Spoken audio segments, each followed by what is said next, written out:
Наскоро за мен беше направен филм и сигурно някой от вас са го гледали. Бих искала да опресня информацията. Сгреших за котките и кучетата.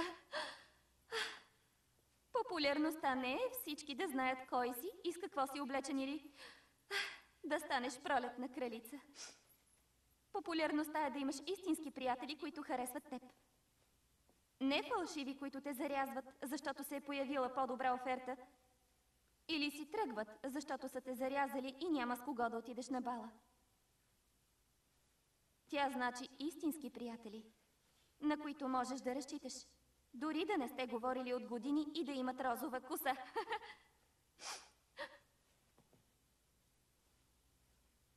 Приятели, които може да не харесват същото като теб, но винаги ще споделят с теб една мелба, всичко, което намериш в кухнята. Не е важно дали си популярен или смотлю, а да си с хора, които те правят щастлив. Както се чувствам с Джош Роузен.